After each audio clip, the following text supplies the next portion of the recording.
Bine v-am găsit, dragii mei din Zodia Balanță, oriunde v-ați afla. Bine ați venit tuturor pe canalul meu Tarot Flor de Loto, numele meu este Nina și ca de obicei mă bucur să vă am alături la fiecare lectură, atât pe dragii mei abonați, cum de asemenea și pe cei care poate sunteți pentru prima oară aici pe canal. Azi voi face, așa cum v-am obișnuit, o lectură temporală, fără limită de timp. O lectură pe care voi să o puteți urmări oricând doriți sau atunci când apare în viața voastră. Desigur, dragilor, nu uitați un lucru important și anume faptul că voi sunteți constructorii propriei voastre vieți, propriului vostru viitor. Așa că vă rog din suflet să luați decât acele mesaje care rezonează cu voi, iar restul lăsați-le să zboare în univers, pentru că sigur sunt pentru alte energii care într-o mai mică sau mai mare măsură au o legătură cu Zodia Balanță. Așa că, dragilor, toți cei care aveți Soare, Lună, Venus, ascendentul în Zodia Balanță, atunci această lectură este de asemenea și pentru voi. Și haideți să vedem ce ne spune acest minunat oracol Sibila pentru dragii mei din Zodia Balanță.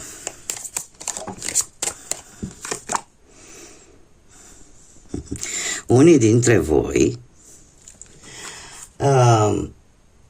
e posibil să primiți un apel, ori vreun mesaj pe rețelele sociale, ceva care, cum să spun eu, cum a căzut o carte singură, mi este greu să spun dacă poate să fie niște minciuni dulci sau într-adevăr niște vești tare bune. Dar ne vorbește clar despre mesaje, despre vești. Haideți să vedem.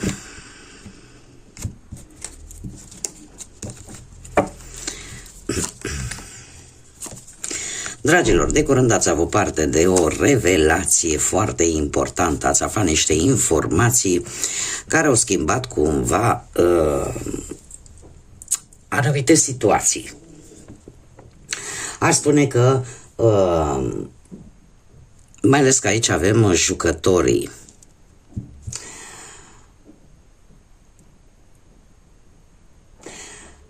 Eu aș zice că nu...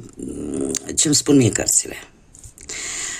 Într-adevăr, ceva important, anumite informații importante, posibil să le fi primit deja și vis-a-vis de o anumită situație în care fiecare sau voi poate ați încercat să investiți ceva. Trebuie să vă spun că lucrurile nu sunt chiar așa. Folosiți-vă de aceste informații, pentru că se pare că totul nu este decât un foc de paie, nu este decât o înșelătorie și ar fi indicat să luați în calcul aceste informații, pentru că ele vă vor ajuta să vă dați seama că de fapt la mijloc sunt decât vorbe goale și nimic real. Avem desigur cartea Șarlatanul sau o înșelătorie care îmi vorbește despre acest lucru, despre anumite bârfe, indiscreții, cuvinte sau vorbe relaționate cu gelozia, cu invidia. Cineva va ieși un pic șifonat dintr-o anumită situație. Haideți să vedem ce ne spune și tarotul.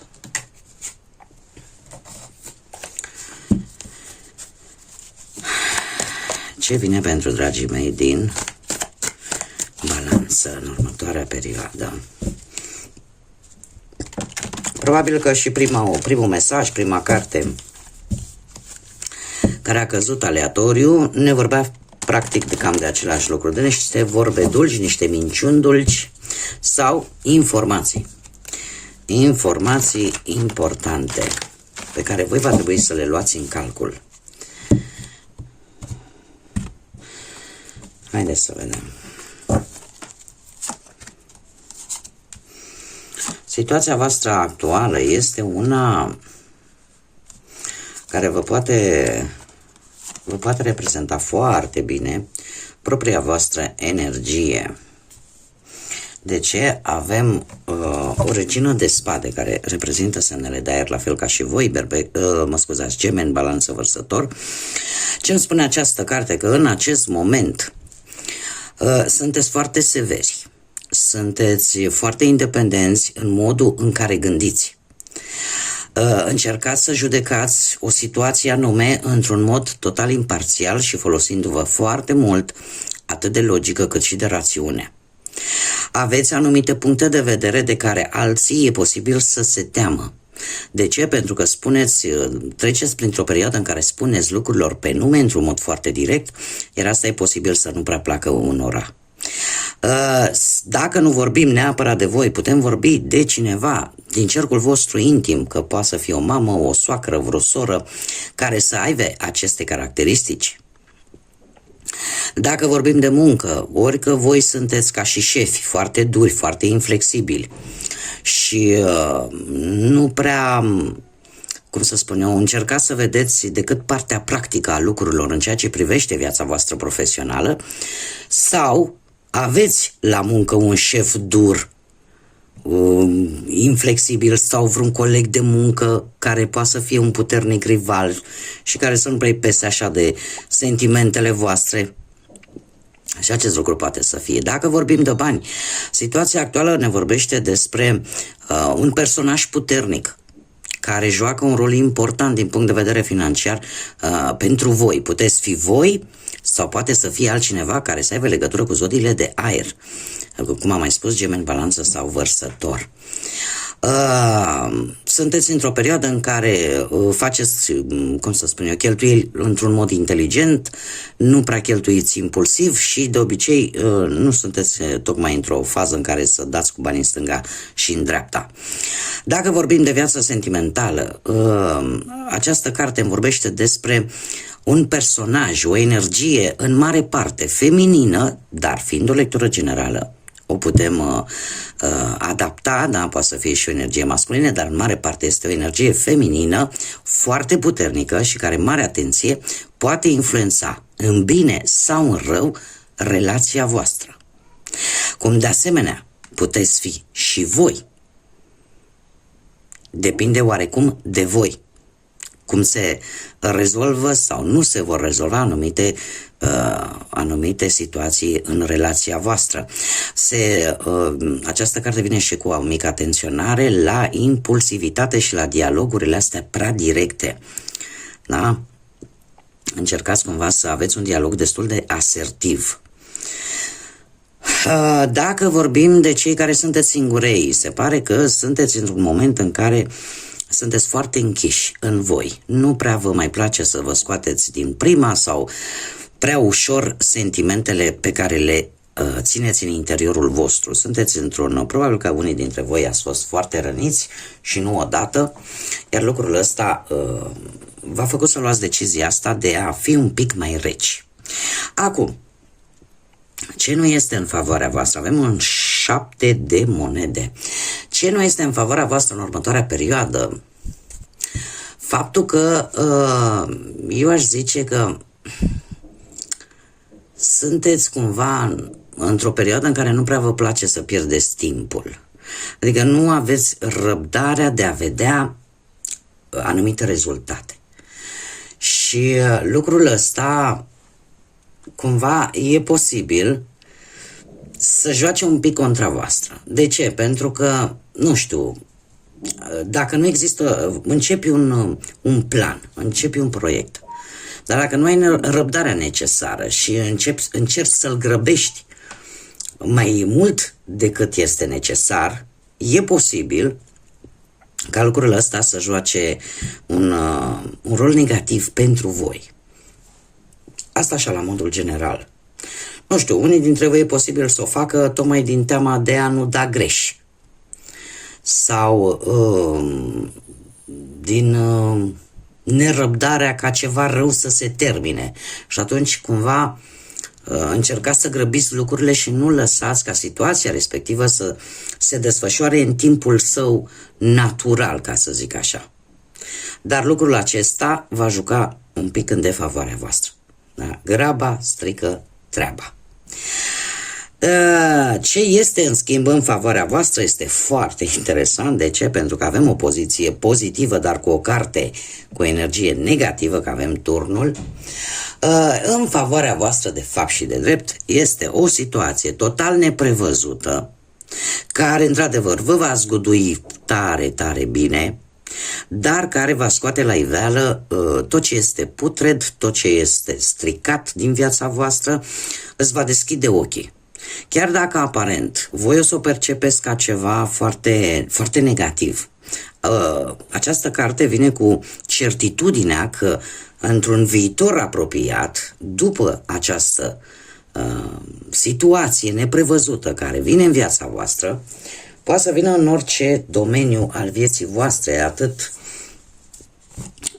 profesional, bănesc sau sentimental, pe voi vă va trezi la realitate și vă va arăta exact așa cum stau lucrurile, în așa fel încât voi să puteți să încheiați anumite situații nocive pentru voi. Și asta va fi în favoarea voastră. Chiar dacă paradoxal, ea vine cu o conotație și voi o să o percepeți cu o conotație negativă, dar ea vine tocmai pentru a vă pune pe drumul cel bun, pentru a vă arăta de fapt ce nu trebuie să existe în viața voastră. Da? Și cum am mai spus, indiferent de ce aspect al vieții vorbim. Ce puteți voi controla? Și avem o regină de cupe. Dragilor, ce puteți voi controla? Nu știu dacă puteți controla poate pe cineva, un personaj care are legături cu zodiile de apă, rac, pești sau scorpion, sau vă puteți controla intuiția voastră, ceea ce vă spune ea. Se pare că unii dintre voi aveți încredere foarte mare în ceea ce vă spune vocea aia interioară, în propria voastră intuiție, și în felul ăsta, ajutându-vă de acest lucru, vă conectați mai mult cu ceilalți. Și aveți așa, posibil unii dintre voi să aveți o atracție magnetică vis-a-vis de ceilalți. Sunteți, ce stă în puterea voastră, să puneți limite acelor persoane, acelor situații atunci când este necesar, în așa fel încât tu să nu uiți de necesitățile tale. Probabil că unii dintre voi aveți această, cum să zic eu, această caracteristică de a gândi, de a trăi și a analiza foarte mult cu inima. Se pare că lucrul ăsta îl puteți controla. Nu știu, poate dacă vorbim de muncă, poate puteți controla o anumită reușită într-un anumit proiect creativ.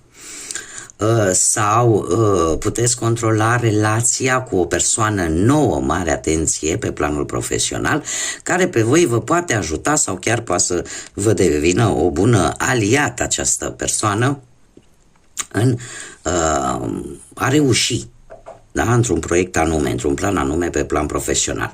Dacă vorbim de bani, atunci o veste bună care pe voi vă va ajuta să găsiți soluția și în felul ăsta să puteți controla o anumită situație legată de bani, să o puteți îmbunătăți și de asemenea poate întări relația cu posibil ori vreun asociat, ori vreun familiar care cumva există posibilitatea să încerce să vă ajute într-o anumită situație financiară. Dacă vorbim de viața sentimentală, voi puteți controla cât de calmă și cât de solidă și cât de profundă este relația voastră. Și asta folosindu-vă încă o dată de această intuiție. De ce? Pentru că folosindu-vă de ceea ce vă spune acea voce interioară, puteți rezolva anumite probleme existente sau nu în perechea voastră, în relația voastră. Cei care sunteți singuri, de asemenea, ghidați de intuiție, puteți hotărî să ieșiți, să socializați, să fiți voi înșivă, în așa fel încât cei care vor să vă cunoască să vă vadă fix așa cum sunteți voi. Pentru că se pare că aceasta este cheia voastră pentru a cuceri. ce nu depinde de voi, ce nu puteți controla voi. Și avem pusnicul. Nu știu dacă Zodia Fecioară vă spune ceva, dar ce nu depinde de voi, se pare că unii dintre voi aveți, vreți, nu vreți, probabil că o să traversați anumite perioade de singurătate sau perioade în care pur și simplu, nu știu dacă neapărat din cauza asta, dar mai degrabă cred că din cauza ce se va întâmpla în jurul vostru, vrând nevrând, veți petrece anumite momente în solitudine, dar care ele vin și cu o conotație pozitivă, pentru că aceste momente de singurătate nu vor face altceva decât să vă ajute să vă cunoașteți în primul rând pe voi, să vă ajute să vedeți exact ceea ce voi vă doriți de la o anumită situație, de la o anumită pereche, de la o anumită relație. Adică va veni așa ca un soi de, cum să spun eu, de analiză. Analiză, în primul rând, cum să spun eu, să vă analizați voi pe voi înșivă și aici mare atenție, pentru că această perioadă, sau mai exact în această perioadă, voi puteți descoperi informații pierdute, ca să zic așa, de care nu ați dat probabil cu ceva timp în urmă, dar ele cumva acum sunt mari șanse să apară informații care pe voi să vă ajute. Da? Adică nu este neapărat ceva voit, că voi o să vreți să stați singuri, dar se pare că vor veni anumite conjuncturi, anumite situații care veți vrea, nu veți vrea, va trebui cumva să petreceți așa un pic de timp singurei, da? Ca pusnicii, și asta vă va ajuta pe voi să vedeți mult mai clar anumite lucruri și să știți exact ce aveți de făcut în continuare. Haideți să vedem un mesaj pentru viața sentimentală, să vedem pentru cine va fi. Ia să vedem ce zice aici. Învață să vă cunoașteți mutual, adică să învățați să vă cunoașteți unul pe celălalt. În momentul în care tu îl descoperi pe celălalt și celălalt pe tine, atunci cele mai importante, sau când vei descoperi cele mai importante secrete unul față de celălalt, asta nu face altceva decât să întărească și mai mult legătura care vă unește. Este de fapt un îndemn foarte, foarte simplu de a învăța să știi ce îl deranjează pe celălalt, să știi ce ai de făcut în anumite momente. Asta înseamnă de fapt a te cunoaște foarte bine unul pe celălalt. Haideți să vedem și un mesaj general pentru dragii mei din Balanță, pentru toți dragii mei din Balanță. Un mesaj, te rog.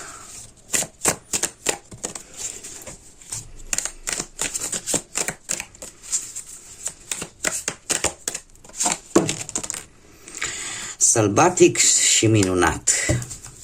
De ce să te concentrezi foarte mult pe limitări și pe realism?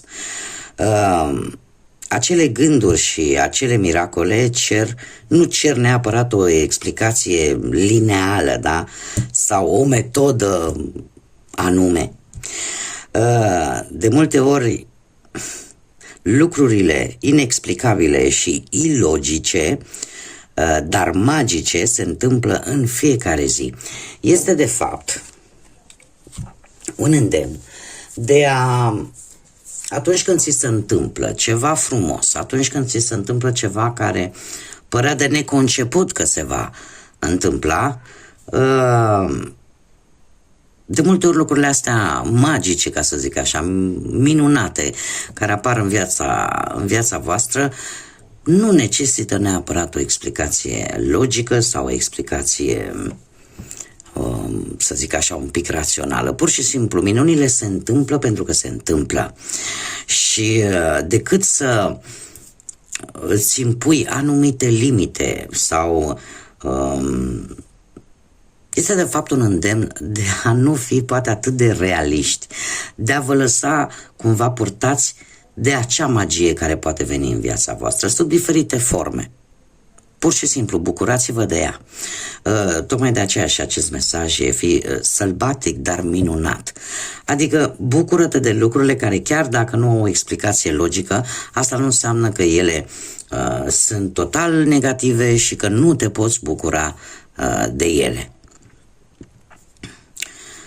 Că, uite, chiar și la sfârșit aici pune, da, că oricum lucruri magice, inexplicabile și ilogice se întâmplă în fiecare zi. Și decât să te, să te preocupi de ce s-a întâmplat, mai bine bucură-te de ele și cam atât. Bun, dragii mei, cam atât am avut pentru voi. Eu vă mulțumesc pentru atenție, de asemenea mulțumesc tuturor pentru răbdarea de care ați dat dovadă în ultima perioadă. Nu am mai publicat, nu pentru că n-am vrut, ci din motive pur de sănătate. Eu oricum vă mulțumesc pentru răbdare, mulțumesc încă o dată pentru sprijinul pe care îl oferiți de fiecare dată, la fiecare lectură, prin intermediul like-urilor, mesajelor și distribuirilor și, desigur, abonărilor. Așa că, în continuare, am nevoie de sprijinul vostru. Invit pe toți cei care încă nu s-au abonat, dacă v-a plăcut, să o facă, este gratuit. Iar până data viitoare, când ne vom reîntâlni la o nouă lectură, eu vă doresc tot binele din lume, să aveți parte de multă energie pozitivă și, desigur, să fiți iubiți, dragilor.